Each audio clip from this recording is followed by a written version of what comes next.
Welcome to the Nerd Party. I'm Darren Moser. I'm Philip Gilfus. I'm Daniel Prue. And this is City Alpha 3.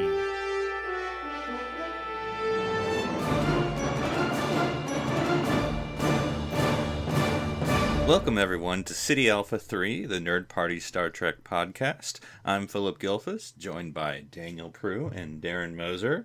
Well, gentlemen, this is the first week with no new Star Trek, for now, to date. So how are you all doing in any not new Star Trek? What do we do with no Star Trek? It's not like we haven't experienced that for like the last decade. But do we know when Discovery Season 3 starts? I don't think they've announced. I don't think so either. I think they're done shooting, but they're not. Maybe post. Yeah, it's in like post-production right now, but I don't know. And of course, then I wonder, because obviously work from home, which I'm sure you can do, but I don't know the equipment. I don't know. I don't pretend to know all that stuff. I'm sure it's slowed by the current situation, but yeah, and but CBS All Access is free, so don't cancel that subscription. You can cancel the subscription because it is free. That's the way it works. I see we all got the Command Red uniform memo. Yeah, that's by accident. Yeah, I've been continuing my TOS rewatch. I'm blanking on what the last episode I watched. The Squire of Gothas, but I feel like there's something after that. But anyway, the more I think about the original series uniforms, and I'm also reading the book, The Making of Star Trek, which is very interesting if you've never read it, because it's actually written during the third season or right after the third season. Like it's a contemporaneous book. So it's not looking back 20 years or something. No, it's like looking back, so like Gene's there and, you're talking to him and all the other actors. And so it's interesting because it goes all the way back to the very beginning of like, you actually can read the story treatment, the pitch for The Cage. And actually, it's like the actual script beats because it's, even changed from what we eventually got. So this is interesting. And it talks about everything. So I'm only like 3/4 of the way through. And now it's talking about like the different character backgrounds and the actor backgrounds.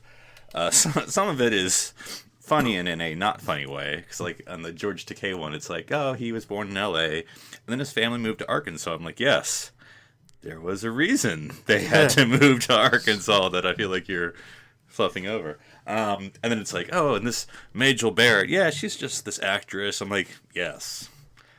Jean meeting her for the very first time, But other than that, it's actually cool because actually, one cool thing, and you would probably like it, Darren, too. It has the diagram, the art for the. I do love a good diagram of the bridge sets, like because I didn't, I've seen that before, like how the soundstage looks like with all the different sets.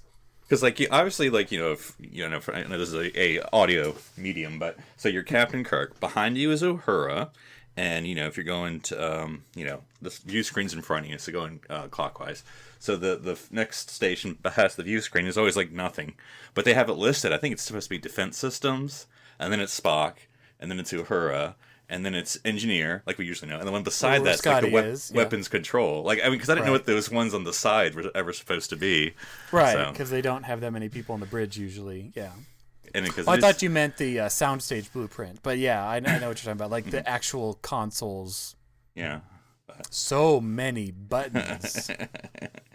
But yeah, so any other Star Trek y'all are watching? I know, Daniel, I think you were doing a TNG cleanse. Yeah, cleanse. No, I've just watched a few episodes. I can't even remember the last one I watched. But I know Darren watched Cause and Effect not too long ago. That's right. I just wanted. How many times did you watch it? Well, it's funny because I put in clues, and I started watching it, and then I'm like, wait, my mind thought Cause and Effect, but I put in I thought title was clues. I'm like, this is not what I was expecting. So because it's also one where they don't know what's going on and they're trying to figure it out. But Cause and Effect is really fun. It's also fun and this is for people who don't know, it's the one where the Enterprise blows up and then it's like repeating a 2-day time loop or something like that over and over before it crashes into the USS Bozeman. And we get all the events of this wonderful book, Ship of the Line. Oh, boy. Just pull it out right now. But it's also interesting because it makes you think about like, well, how would they have shot this episode? Like, would they? I'm assuming they would, they had the poker set up and they literally shot. Okay, this is day 1, day 2, day 3, day 4, like, or loop 1, 2, 3, 4. But so you could shoot this very quickly if you think about it. That's true. I see what you're saying. And because you really only have like 4 locations. You're just and you shoot all your stuff, and then now it's the editor's problem to deal with and fix that. And maybe that's where they got to spend the extra money, because you have the destruction, which in that day was physically blowing up some model of the Enterprise D, which they obviously shot from a couple different angles. But that's probably, because in a way it's a bottle show, with a reused bridge, whatever redress they did for the Bozeman, and then the Bozeman was just tacking on some extra stuff to the Reliant model. It wasn't the Battle Bridge? Oh, was it the Battle Bridge? That makes sense. And that's a guess. Probably. I'll have to look it up, but yeah, it's always been one of my favorites. But I'm thinking of watching First Contact tonight because it's First Contact Day. Yeah, we are recording this on First Contact Day. So everyone, peek through your windows, see if you see any Vulcan ships coming down. Whenever it's like I try to speak in that kind of hushed awe that Data had, where he's like, April 5th, 2063. And it's like, and everyone's just like, dun, dun, dun. But speaking of which, Doug Drexler, who many people know did a lot of great stuff with Trek, posted a cool little behind-the-scenes snippet. He does that all the time. I really recommend following him on Facebook if you can. But he posted about one of the... It's like an art director or some other position, but basically when they were working on First Contact, he had the idea and pitched it to Ron Moore that... Because in the original script... the hero crew, all the Star Trek actors were really excited about the Vulcans getting there and were talking about that the entire time. And his idea was, well, what if we don't actually say Vulcan and you don't realize it's the Vulcans till the very end when they step off the ship and you take the hood off and you see the ears, and which obviously was what they did in the movie, and it worked really, really well. But yeah, I can't imagine now watching it if all the characters were like, oh boy, when the Vulcans show up in, 2 days, like, I like the reveal. That was a nice kind of change. Yeah, it's been a long time. Well, coming fresh from our Star Trek Picard watch, obviously we talk about all Star Trek on here, but I thought we'd kind of do a little soft way of changing the subject. So I thought we'd stay in Star Trek Picard land, but maybe mix in some Star Trek The Next Generation. And so the question I've sort of posed to you all in advance was to pick a story or an episode from The Next Generation that you would like to see followed up on as a sequel or whatever in the second season of Star Trek Picard. So, everything exists that we saw in the first season, but that's something that could happen based on a TNG episode for the second season. So I have So I have a clarifying question. Sure. Because you did just specifically say, and I think in your initial question you asked us too, based on a TNG episode. But we know Picard has picked up and carried the thread specifically with something like 7 things that are not TNG related, but are still Star Trek. Are we specifically hyper focusing on TNG stuff? We are. Okay. No, I mean, you could use elements like I don't want to use. Well, I guess I'm trying not to use something from my list, but whatever. This story, but 7's now involved. It's nothing to say that you can't use. It's just an idea. And I have to admit, I cheated on some where I just used the concept, not necessarily the actual story. And I have a bunch, and there's 2 where I just have one line of and this I won't even talk about it. I'll just I have Descent, and all I've written is lore, and that's all I have. Which what do you do with that? But I mean, it's something you could follow up on. But anyway, but I'll go last in our little round robin here. So Daniel, what's your first idea or episode that maybe, just maybe, could follow up on Star Trek Picard season 2? So yeah, I mean, you can insert your title here. I think I've kind of. I would say any of the Klingon stuff is, I guess, essentially what I would like to see followed up on. If we're gonna bring, I would assume Worf would obviously be involved at some point, but just put Worf. Yes, that's the answer. I can't even think of it. Help me think of a Redemption. Redemption. Sins of the Father. Sins of the Father. That's the one I was thinking of. Yeah, just put Sins of the Father in there, and then because Picard obviously has a huge impact on Klingon society, and as far as I recall, we didn't see and I know, Philip, I usually agree with you, and I think generally I'm like, okay, we don't need so much Klingon stuff in Star Trek. But if we're going to follow a storyline up, I think there's a lot of meat there. All the stuff that Picard did to and for the Klingons. And if you're going to bring Worf in, that'd be interesting. That'd be a neat way to do it. So let's just say, we call the episode Chadich, and then there we go. So, Daniel, a lot's changed over the years of Star Trek, and I'm glad you've grown, because I didn't think you'd be pitching Alexander for season 2 of Star Trek Picard, but here you are. I mean, that's I did not expect that cameo appearance. But, Alexander will be the Icheb of Picard season 2. Oh God, that's what I want. It'll bring Worf in. Now, when I was looking at episodes, and I don't think I got past season 5, where I'm like, I have enough, I can't go anymore. Because the Klingons, I admit, and I'm not disagreeing, but the only reason I stopped is like, well, there's a lot in DS9, so I didn't really, but I don't know. Darren, what Klingon stuff do you think we should have for Picard? Oh man, you could have. I don't know. I think. Well, again, taking a bit from the book, which I still haven't finished, but. The fact that so in the book, can't remember the title, but the one that leads up to Picard, where it establishes that Worf was given the command of the Enterprise after Picard left to go help, and one of the ways that they pitched it was the fact that a Klingon commanding the flagship during a season of rescue is very similar to when in The Undiscovered Country that the Federation were extending again that aid to the Klingons when Praxis was destroyed. So I think I'd like to see more of that, more of like maybe the Klingons kind of coming alongside the Romulans, not the military leaders or whatever, because that's we don't like those people, but but like everyday Klingons helping everyday Romulans, and kind of in a way of like I we know what you're going through. Kind of solidarity, like you don't want to accept the handout of the Federation, but we're here for you. Something like that. That'd be kind of cool to see. And it'd be interesting because I don't know if they've out and out said it, but it seems like Picard, the show. Whenever I say Picard, I'm talking about the show. Picard is embracing. That's not confusing, Philip. I'll say JL for the person.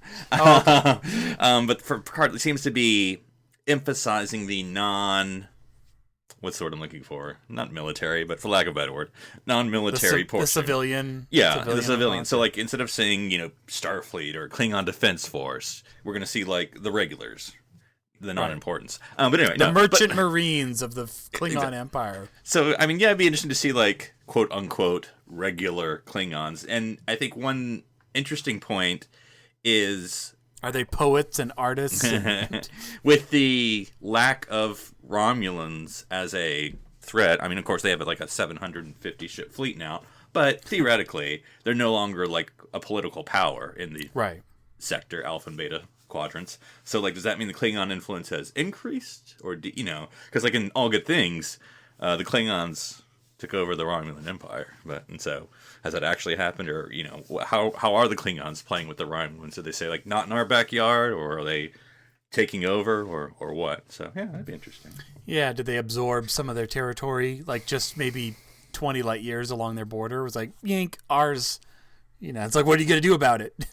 All right, so Darren, what episode or storyline from TNG do you think can work?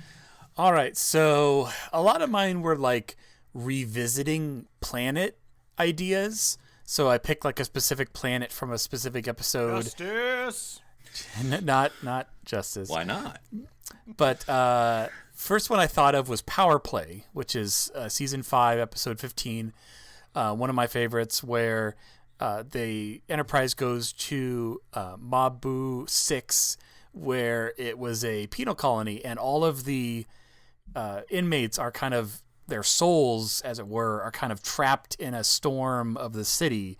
And in the TNG show, they occupied the bodies of 3 crew members, which was really, really cool, seeing Data like punch people and throw Worf across the bridge. But so my thought is, like, Picard and company, end up going to this planet, and he doesn't necessarily remember it, but kind of just, and that's what I'm saying. I didn't really focus too much on specific people. I was more having him revisit these kind of obscure, you only went there once planets. It's no Vulcan, it's no, Denobula, but it would be an interesting, like, Picard having that singular knowledge of his experience, especially back into the time of TNG, would provide an edge to figure out whatever mystery or, help whoever they're trying to help.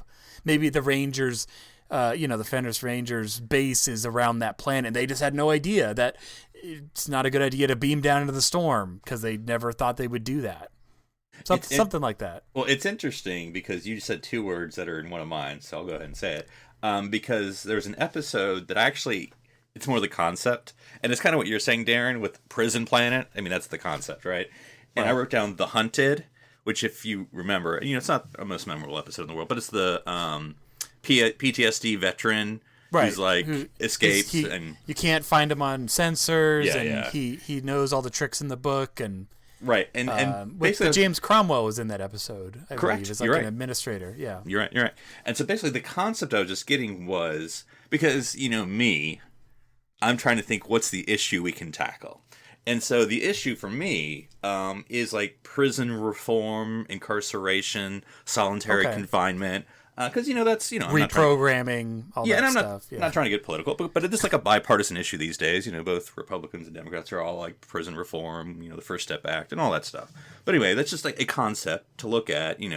What does it do? And I actually wrote down Fenris Rangers, just like you said, Darren, because my thought was we don't actually know a lot about the Fenris Rangers, and I'm wondering about. And every time I say it, I think Rescue Rangers. By a lot, but anyway, do you mean nothing? We know nothing. Exactly. About Fenris Rangers. So I was just thinking, like, in their little rogue, whatever, police organization, they must have something that resembles some sort of justice system. I mean, it could be not very justice. But anyway, do they just kill everyone?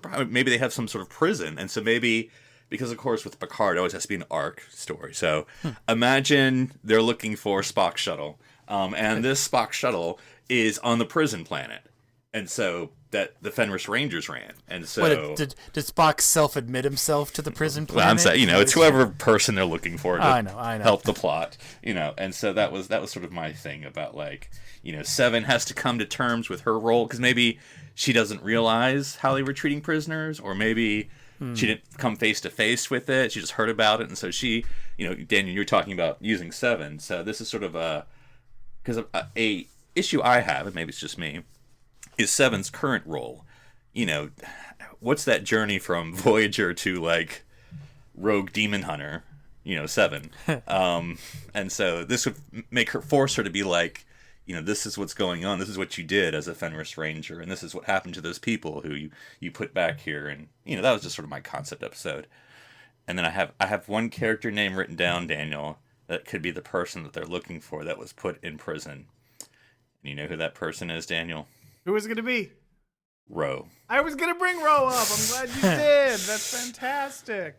Because Ro is a great character, and Ro would be, I think Michelle Forbes is still acting, right? She's got, let's bring her on. It'd be fun. Ro would be a great character to have on, I think. And I think problem with Ro, though, is obviously because she's Bajoran, you're going to have to address a lot of Deep Space Nine stuff when she gets. Well, you don't have to. Which you could. I mean, that's giving a little bit of an explanation of what happened post the show wouldn't be bad. No, it would be nice. In fact, but they wouldn't do that. I just realized they would just kind of skip over it. But I'd love to see Ro back. That would be somebody from his past. It's kind of one of those things where you're like, oh, this episode, we need a favor. Damn you, Picard, I haven't seen you in 25 years, and blah, blah, blah, blah, and that'd be great. That'd be one of those moments. It'd be good. Yeah, I mean, and I'm not Considering actively when they last left each other, like she had betrayed him. Yes, so that's a good point. I completely that's forgot about probably. I was just looking at that episode when I was reviewing preemptive strike. and it described the end where it's like Picard, where Riker tells Picard, what happened, and it's like, and then it freezes on Picard's furious face at betrayal. I'm like, I don't remember that being the expression, but she basically double crosses them and then zips out of there. If she's, I mean. Well, the Maquis are all gone. Right. Well, it specifically they say in Voyager, Chakotay has the Yeah. line, they're all dead. Killed or they're all whatever. gone. Yeah. So, I mean, I guess the implication is that she is, but of course not. You could always bring her back. That'd be easy enough to Well, do. yeah, you could. I mean, there's still pockets of She them gone. hid or somewhere and then got caught up in something, and then Fenris Rangered and blah, blah, blah. Right. I mean, you could definitely be an episode about trust, because he's not going to trust her off the bat for sure. And especially given the tenor, I'm not going to go too deep into this, given the tenor of tone about Picard, where Ro can be in a dark place, having faced the death of all of her friends and the rejection of Starfleet and all of her friends there. And, she's always in search of a family because of her, obviously, not great childhood.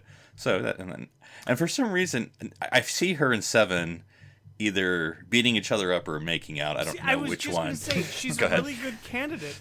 I think she would actually fit Seven's storyline a lot better than Seven did in Picard. I think she would, I have no problems. It doesn't bother me if Ro came on the Besides the ship. Borg connection, I totally see what you're saying. Yeah. Like if Ro came down and, wanted to murderize that lady and then did anyways, I would be fine with that. It wouldn't feel like a slight amount of character assassination as much as it does with Seven. no, it wouldn't. So it kind of fits her better, I feel like. But Seven's obviously a bigger name and more important. So Yeah. All right, Daniel. Not to steal your Ensign Ro, but what do you got? Ensign Ro was definitely on my list, but okay. I have a very specific answer to this question because I kind of went in the same direction that you guys did in a lot of ways, because sometimes it's a concept, sometimes it's a character. I went with the Klingons, we're talking about Ro, but I actually have a specific episode that I want follow up on, and we're never going to get it, but I would love some follow up on Ship in a Bottle. I would love to see Professor Moriarty come back in some form of fashion, and say he's been out there for the last 30 years and now he's evolved into something cool and new, and he comes back for revenge, or maybe not revenge, who knows, whatever you want to do. Now I want to look up if that actor is It's still alive. I know, because I was thinking you can go both ways. If he's, and I'm sure he's still alive, but you can check. But even if he's older, you can explain. Or still acting. I mean, but you can explain that's just program degradation. That's why he appears older or something.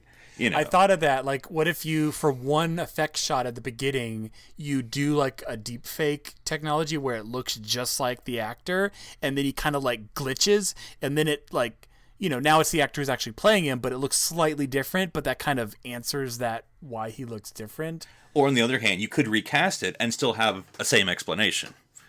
Yeah. He is still alive, just so we know. Okay. Yeah, Daniel Davis. Yeah, the guy from The Nanny. Oh, you're right. Yeah. So, it would be interesting because in many ways, Picard has not addressed holograms. And you don't have to say the Doctor, but the Doctor. We spent so much time on synths, I think. Yeah. And Do we want to talk about holograms properly too? address synths, so to be fair. True. It's a good thing we didn't try to start dealing with other things as well. I mean, because I guess, and they never tried, we don't have to do the whole thing, right? But, they never addressed, it seemed to be that synths, as far as the Federation was saying it, and I'm reading a lot into it, I know, was not sentient like Data. Yeah. The, F8, whatever his name was. Yeah. He obviously was just a worker. He doesn't have aspiration. He's a tool. Mm-hmm. You're no, yeah. But and then what about you know what I mean? Yeah, no. But for the holograms, I mean, I'm sure the same thing would be said by you. Be said. Oh, the Rios holograms, the archive holograms, they're just holograms. But then, and again, you don't have to say the Doctor, but yeah, it's advancing in a hologram. There's 2 levels of hologram. There's basic holograms and there's sentient holograms. Yeah, and then that would be interesting if to use the now that synths are legal again or whatever, Just like that. yeah, just like I know, and then so you can address that with this with Moriarty or whatever. Is he considered a synthetic, or is he considered? I don't know how that would That's fit true. to the larger arc, but you know what I'm saying. Be interesting to see like a hologram that's kind of on the cusp of sentience, trying to like attach his plight to the synths so that he would get the same type of representation under law. And the interesting thing is, if he meets Picard again, Picard is now technically a synth, and so he's like, "Oh, that's true. You're just like me. I'm a mirror." No, so this is what you do. This is what you do. You have it's a body snatching episode. And I was you thinking, have yeah, I was going- Moriarty I was looking at that too. take over Picard. There you go. That'd be fun. In fact, you don't even have to recast. You could just have the program, and then somehow interacts with JL, and then we just know it's Moriarty, or somehow. Or it's like a reveal true. where JL's taken over, and you don't know that like a third of the way through the episode, finally he's like Moriarty or something, and you're like, oh no. So in Picard, So he season wakes 2, up and his eyes are red as true synths. No. no. That's how you know. In That's how Picard, you know. Picard season 2, he goes into that little pit in the middle of the ship and he starts singing with everybody. And The then you pit. Come know- cheer up, my lads, just a glory. Oh man. I don't know who that is, but that is not JL. Mutiny. Does anyone really know JL? Because like half of you met him 5 minutes ago. I know. Well, she'd be the only one who would know. Rafi's the only one that gets to know Picard. Yep. Yeah. What about you, Darren? So mine is again total fan service. That's Like, fine. but I want them to visit the Federation Museum planet, whatever we're gonna call it. Doesn't matter. It's not Smithsonian. Earth. Yeah, basically the space. That's the name of the planet. The Spacesonian planet. Planet Spacesonia. And I want Spacesonian 4. Yeah, Spacesonian 4. They're going to have docked at a little station the Enterprise exhibit. Oh, And okay. this is how I want them to do it. They're going to have the NX-01, the A, the B, the C, but it's going to be a hologram. Right. Like you have Makes a sense. hologram of the C and of the D, and then the E is actually there. And then, because the F is in service or whatever. But like you actually have that. Wait a minute. Hang on. Let me follow this. All right. We assume the NX-01 refit is there, the actual ship itself. Yeah. Oh, that's true. It could be the refit too, would with be the, the refit. extra section. Well, are you Because, saying I mean- the original ships are here? Yes, is what you're yes. saying? Well, I mean, The original ships are there except for the C and D. Well, yeah, no, because the- Troy said she went to the ship on the Smithsonian. She went to the trip at the museum. Right. Yeah. But the original / refit is gone as well. Right. That's why I'm saying the A. But the B Yeah, is the A. gone too. No. Well, we don't know that. It's never We been don't know that. canonized. We don't know what where the happened to B. That's what I'm saying. I'm gonna say so that more than half of them are still actually there. 50-50 The B chance is your there. Enterprise will survive Yeah. intact. Yeah. So like again, they're hologram projected like life size, like they're there, but there's a bit of a sheen to it. Like you can kind of tell it's not. Is it like a Christmas light where it'll turn on and then another one turns on to music and then the other one turns? But it's like you can kind of see through it. The but D, it's the D could be there with like duct tape all around the neck of it. You know what I mean? So they just taped it. The saucer's Oh. real. Yeah. But I was the gonna rest- say yeah. that actually that actually would be kind of cool if you had. Don't look at the you underside. So in space you had the holograms, but then like on the planet in a exhibit is like they just brought the saucer there, and it's like there. the fish is a hologram. It's so funny. Okay, so I watched a clip from Relics the other day. Okay. Somebody posted it on Reddit or something, and it was the scene where Scotty and Picard are talking on the bridge of the Enterprise, and then Picard Scotty says Picard says Constitution class, and Scotty says, "Yeah, have you ever been on one?" And Picard says, "There's one in the Fleet Museum." Right, that's what I'm saying. I want to see the Fleet Museum. That's what this is. And we're obviously you see other ships in the background, but the main thing we're focusing on is the So Enterprise. it's the exhibit. It's the Enterprise exhibit. Yeah.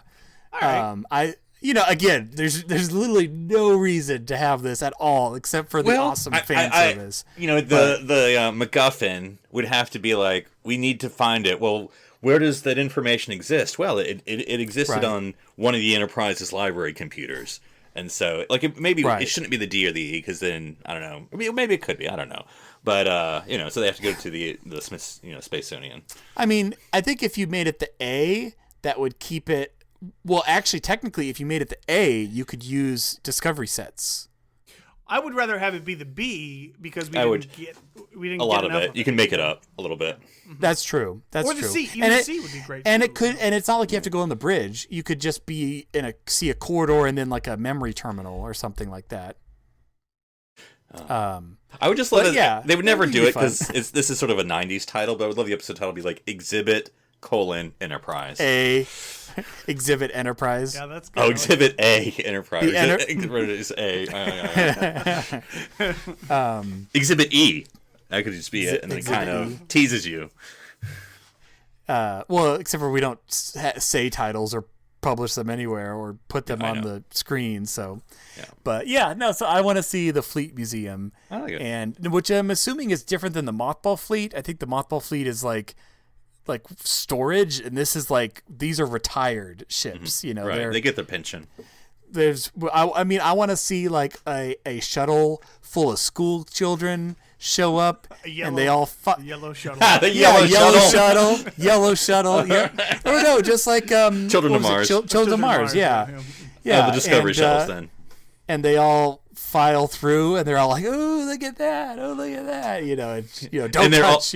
And the gift shop, they can wear the different uniforms, so people are walking around in different. And then like all the docents are holograms, that like pop up and talk about something, as they because they sort of had that with the archives where they can walk a certain way and then they turn off, but like as the docents walk past a certain Enterprise section, their uniform changes to that era. Ooh, that'd be so cool. I mean, just have fun with it, like But so Picard and company are sneaking onto the tour of the Fleet Museum to sneak in.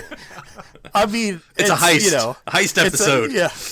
We're stealing the holographic Enterprise. I mean, you could have a lot of fun with it, for sure.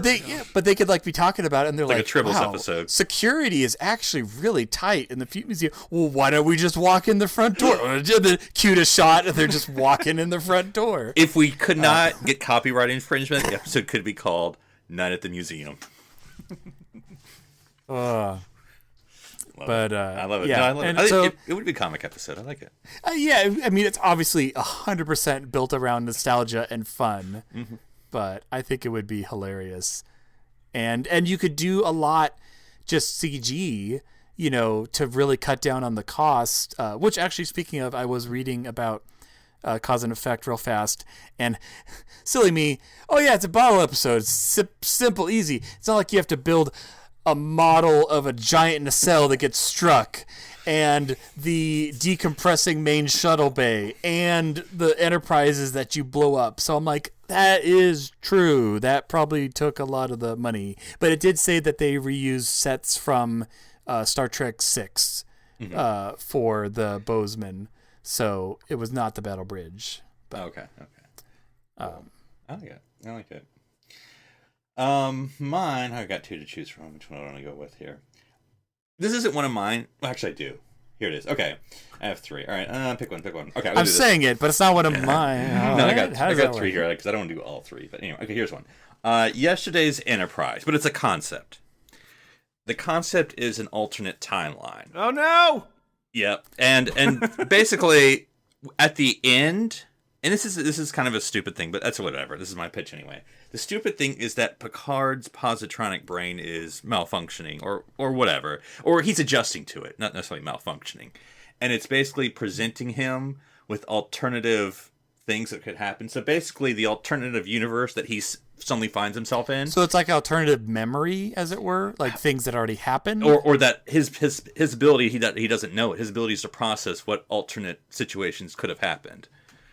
because he's not used to his positronic brain. Okay. So like, if the X had happened, Kind of why like would how it a computer can figure out all the probabilities of a course of action, but he's actually manifesting that. In his It's almost mind. like maybe even parallels. When Data hits that button on the screen and it goes, all the branches out, branches out, branches out, branches out. And so, but Picard has it. But basically, he wakes up or whatever in the universe where he saved the Romulans, and so all of his crew. It's almost a reverse thing, because usually when you have the alternative timeline, everyone's lives are crap. But in this one, they're better. I mean, because so the Synth Rebellion doesn't happen, right? And so he saves Raffi all the Romulans, stays with her family. Rios is I don't know. I mean, so she's still his XO. Yeah. So, but I think what happens is as he's meeting his crew, his Picard crew that's now in their other lives. It's a character episode because he's going to learn more about these people that he doesn't really know that much about. I mean, he knows Raffi, but doesn't really know the other people. And so he sees all the things that they're capable of, the potential, the good things. And so that at the end of this kind of feel-good episode, he discovers, it's whatever, Paradise Lost in his brain. But that from there, it gives him character insights into his crew about how to relate to them better, about, like he doesn't know about Raffi's family destruction. And now he's like, she had what's happened to something, and now. So do you mean more like he's trying to pull the crew back together, but they obviously don't know anybody. They don't know each other in this timeline. Well, I mean, everyone knows Picard, but yes, they don't know each other. Right. So, but he learns about Raffi's family, and it's functional, but that makes him think, she obviously still had this family in the proper time. What happened? Mm-hmm. And then they find Agnes and, so can I, other people. Present... maybe just a possible easy explanation for this sort of thing. Sure, go ahead. This is more of a concept. It would essentially be what you do is you bring Q in and you make it Tapestry 2.0. Here's what you screwed up, Picard. Here's what would have happened if you didn't mess up. This is how different your life would be. And it's trying to help Picard finally get over the fact that he failed. Right. Mm-hmm. He has to move on from that failure. And then I kind of I like your concept, Daniel, but then I want at the end to it be explained as a positronic or a synthetic thing. Oh, interesting. And so you never know.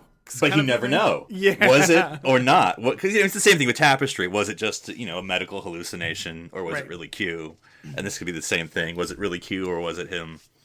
Getting used to his synthetic body. Yeah, I could get on board that. Yeah. Now, I mean, that's such an episodic concept, so I don't know if it can say with all these things you have to figure out, because you can't do episodic anymore. You have to figure out how to explain how this somehow fits into some invisible arc. I mean, to a point, though, some episodes are episodic. They just are always pushing forward the overall season plot. I mean, that's really what we mean by non-episodic nowadays, is like this episode, an episode that, like, you could look at Discovery and see, okay, this is the 2 episodes they spend in the mirror universe, but those are much more self-contained than other episodes. I mean, to a point. I mean, it's definitely much more fluid than what we're used to, of like, it's definitely not the age of, you can watch it in any order and it's still going to make sense. Like, that obviously is gone.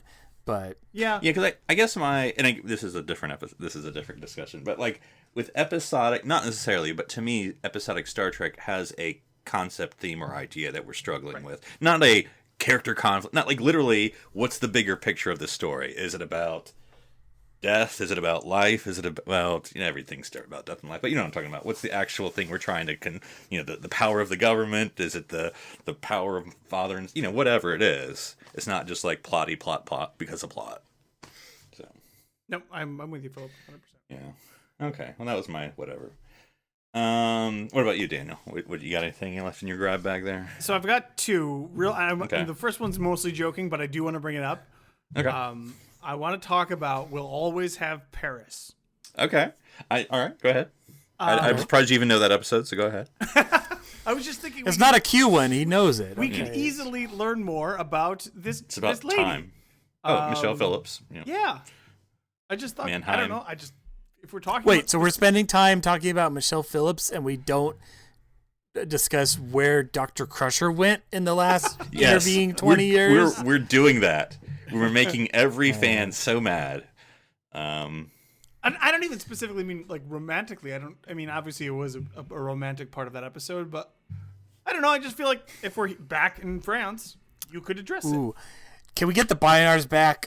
We need to see the Bynars come back. I think I need to. Yeah, we'll see. My actual serious answer is, of course, I want to see some follow up on Conspiracy. I have it down too. Go ahead.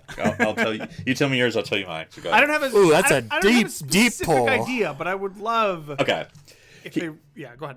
Well, this is what I wrote down for Conspiracy, because as folks may or may not remember, at the end of Conspiracy, we're left with the teaser that the signal went out, beep beep beep beep beep, but whatever happened after that. So this is what I think. It went to the Romulans because it's explored in the book, Darren, and somewhere else. But like the question is, why didn't the Romulans act? But, knowing their place is going to explode, because we have the conceit. It's more in the book, but I think it's somewhat in the TV series. They knew ahead of time. They didn't know precisely when. Yeah, they didn't do enough. And I'm saying that the aliens from Conspiracy took over the Romulan leadership and prevented them from acting because they want to destroy one of the big powers. But I think the concept plan. Yeah, but my concept, because obviously I'm going to try to do every concept here. I mean, and it's something you can play with. It's basically explaining this. It's written down here.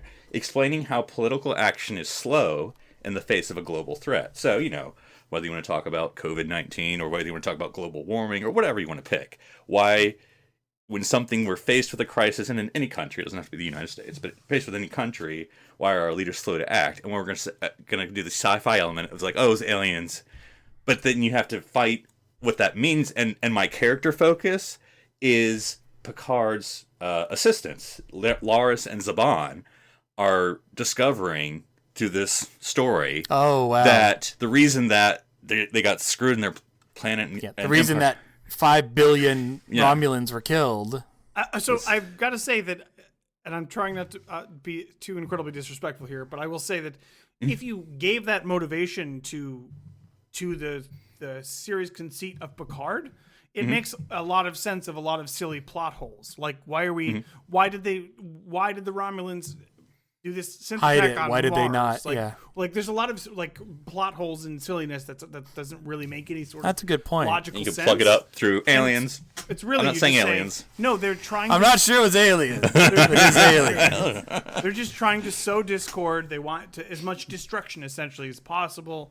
They're just trying to make chaos. And I liked your point, Philip, of it's a fairly easy way. You control 100 people at the top, and you can knock out a power.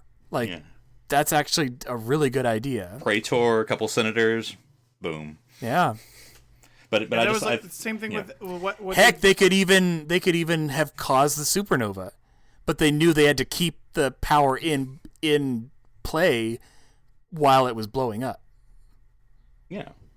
So that was, and I wanted to focus on Laris and Zhaban because it's personal for them because they're Romulans. And maybe even you have Elrond. You can see obviously he doesn't get anything to do. But it's like the Romulan characters we know. Shoot, Narek, whatever. I don't care.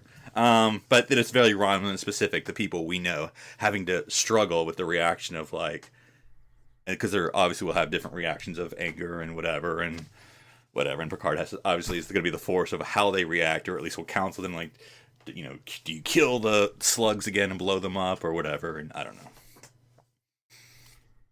All right, conspiracy. All right. And they can blow up an alien. It's whatever. There's no standards anymore. No one's going to complain, right? That's true. Right. Nobody's going to throw any... Yeah. Fits it's so it's like so vile. Do we remember Egypt? We'll just keep tossing that back. Yeah, the alien drops a couple of F-bombs when they blow them up. It's fine. It's fine. All right. So, Darren, what's yours on your list? Well, I'll do the last two because again, sure.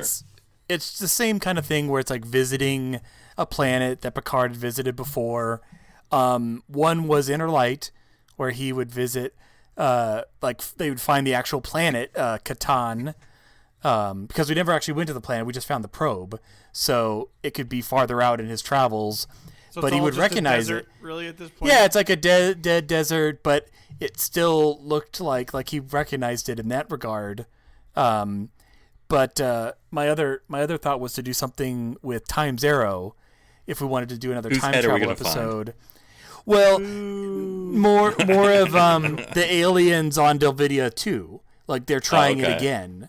Like they're trying to, go back to the past to collect the essence or whatever they needed, because they're still out there. I'm pretty sure they didn't get killed or anything.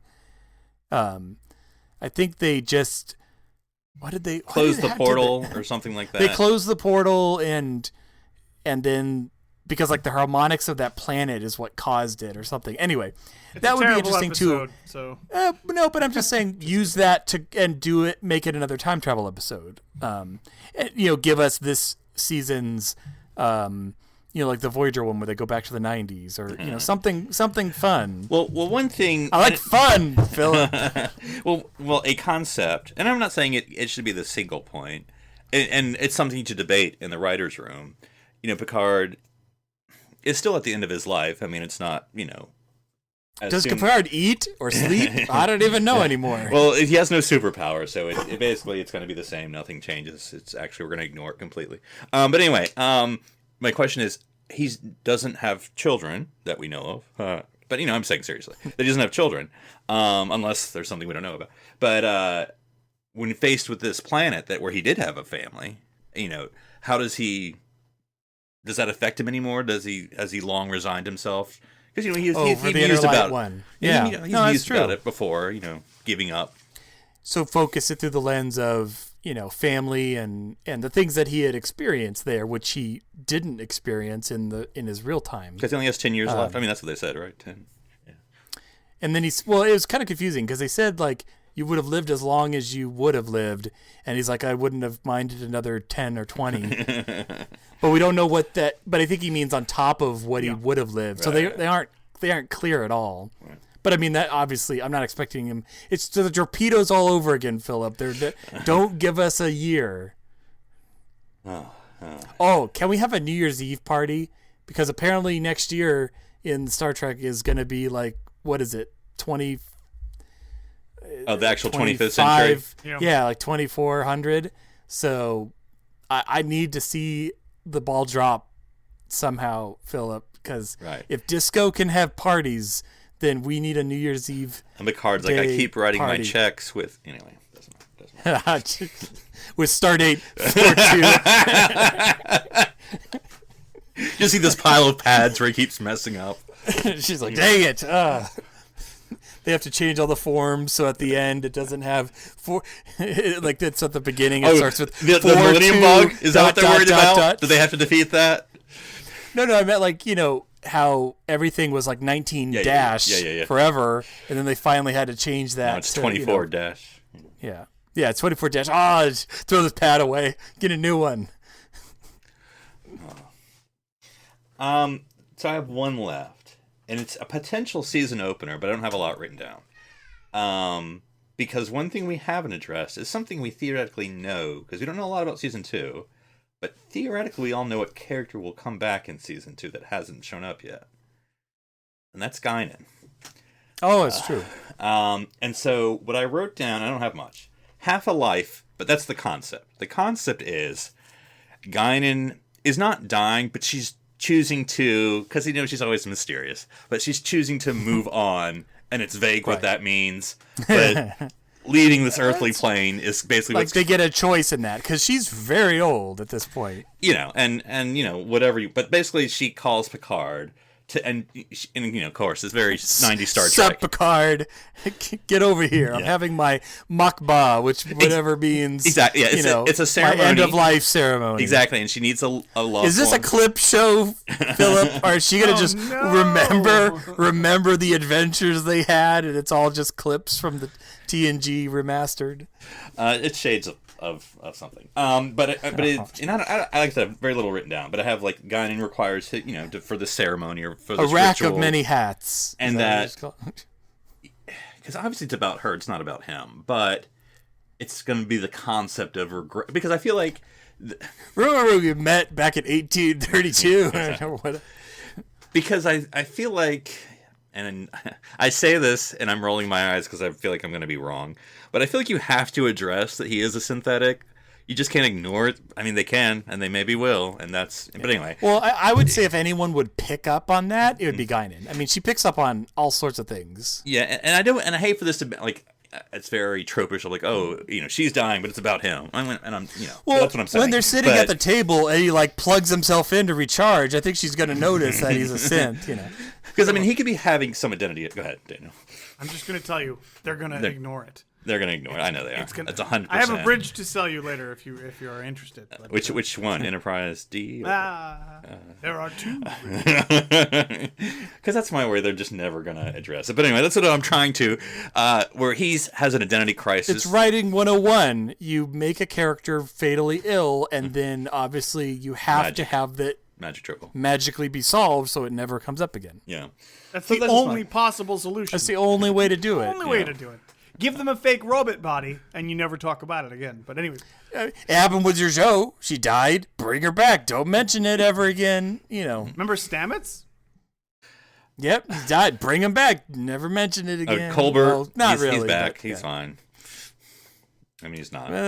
It's not fine, but yeah. He was eventually.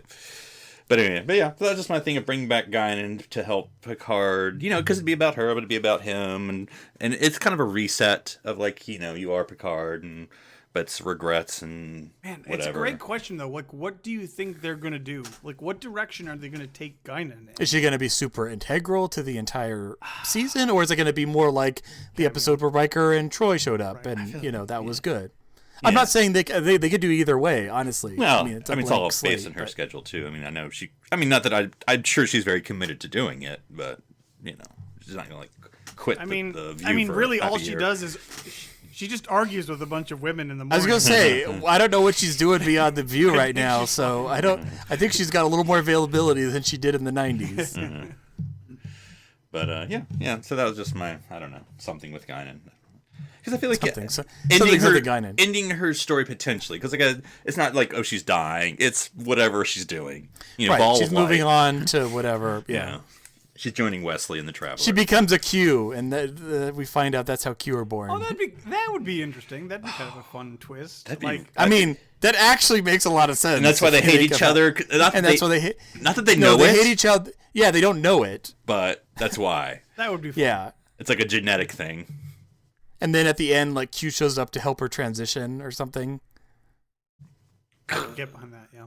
And it all makes sense. They actually retcon the fingers and everything. That would be fun. And at the end, she goes like this, and boom. Oh yeah. No, I can see it.